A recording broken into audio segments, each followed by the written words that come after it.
नमस्कार दोस्तों, explain with Amit में एक बार फिर आपका स्वागत है। आज हम आप लोगों के लिए एक और टॉपिक के साथ वीडियो लेकर आए। सूरदास जी का जीवन परिचय।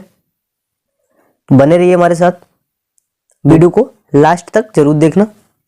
और अगर अभी तक आपने चैनल को सब्सक्राइब नहीं किया है तो प्लीज़ चैनल को सब्सक्राइब जरूर कर लेना और बेल आइकन को भी प्रेस कर देना ताकि आने वाली वीडियो के सारे नोटिफिकेशन आप तक सबसे पहले पहुंच सके। चलिए बिना देरी किए वीडियो को स्टार्ट करते हैं। जीवन परिचय। तो आज हम लोग देखेंगे सूरदास जी का जीवन परिचय। सूरदास जी का जन्म सन 1478 ईस्वी, जो बैसाख शुक्ल पंचमी संवत 1535 विक्रम संवत 1535 में आगरा मथुरा मार्ग पर स्थित रूनकता नामक ग्राम में हुआ था। देखो, अगर आप लोग ये डेट भूल भी जाते हो तो इससे कोई फर्क नहीं पड़ेगा, ठीक है। हमें मुख्य डेट क्या है वो ये याद रखनी है। कुछ विद्वान दिल्ली के निकट सीही ग्राम को भी इनका जन्म स्थान मानते हैं। सूरदास जी जन्मांध थे। जन्मांध का मतलब जन्म से अंधे थे। इस विषय में भी विद्वानों में मतभेद है।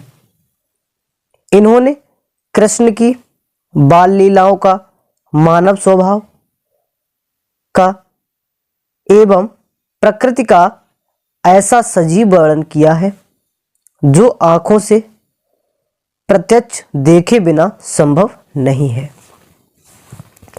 इन्होंने स्वयं अपने आप को जन्मांध कहा है। ऐसा इन्होंने आत्मग्लानिवश लाक्षणिक रूप में अथवा ज्ञान चक्षुओं के अभाव के लिए भी कहा हो सकता है।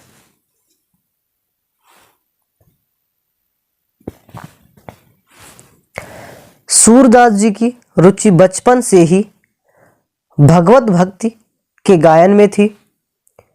इनसे भक्ति का एक पद सुनकर पुष्टि मार्ग के संस्थापक महाप्रभु वल्लभाचार्य ने इन्हें अपना शिष्य बना लिया और श्रीनाथ जी के मंदिर में कीर्तन का भार सौंप दिया। श्री वल्लभाचार्य के पुत्र विट्ठलनाथ ने अष्टछाप नाम के 8 कृष्ण भक्त कवियों का जो संगठन किया था, सूरदास जी इनके सर्वश्रेष्ठ कवि थे। वे गऊ घाट पर रहकर जीवन पर्यंत कृष्ण की लीलाओं का गायन करते रहे। सूरदास जी का गोलोकवास सन 1583 में गोसाई विट्ठलनाथ के सामने गोवर्धन की तलहटी के पारसोली नामक ग्राम में हुआ। खंजन नयन रूपरस माथे पद का गान करते हुए इन्होंने अपने भौतिक शरीर का त्याग कर दिया। अब देखते हैं इनकी कृतियों के बारे में। कृतियां। महाकवि सूरदास की निम्नलिखित 3 रचनाएं ही उपलब्ध हैं, जिनमें नंबर 1 है सूरसागर। श्रीमद् भागवत के आधार पर रचित सूरसागर के 1.25 लाख पदों में से अब लगभग 10,000 पद ही उपलब्ध बताए जाते हैं, जिनमें कृष्ण की बाल लीलाओं, गोपी प्रेम, गोपी विरह, उद्धव गोपी संवाद का बड़ा मनोवैज्ञानिक और सरस वर्णन है। संपूर्ण सूरसागर एक गीत काव्य है।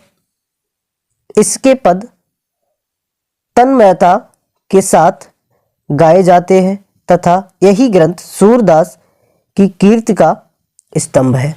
तो पहली जो रचना है इनकी वो सूरसागर है और दूसरी रचना जो है वो सूरसारावली है। इनमें 1107 पद हैं। यह सूरसागर का सार भाग है। उसके बाद साहित्य लहरी, ये इनकी तीसरी रचना है। इसमें 118 दृष्टकूट पदों का संग्रह है। इस ग्रंथ में किसी एक विषय की विवेचना नहीं हुई है, वरन मुख्य रूप से नायिकाओं एवं अलंकारों की विवेचना की गई है। इसमें कहीं कहीं पर श्री कृष्ण की बाल लीलाओं का वर्णन हुआ है, तो एकाध स्थलों पर महाभारत की कथा के अंशों की झलक भी मिलती है। अब देख लेते हैं इनमें इनका साहित्य में स्थान। तो साहित्य में स्थान क्या था? भक्त कवि सूरदास का स्थान हिंदी साहित्यकाश में सूर्य के समान ही है। इसीलिए कहा गया है कि सर सर तुलसी शशि उड्डगन केशव दास। ठीक है, तो ये कंप्लीट जीवन परिचय रचनाओं सहित सूरदास जी का था।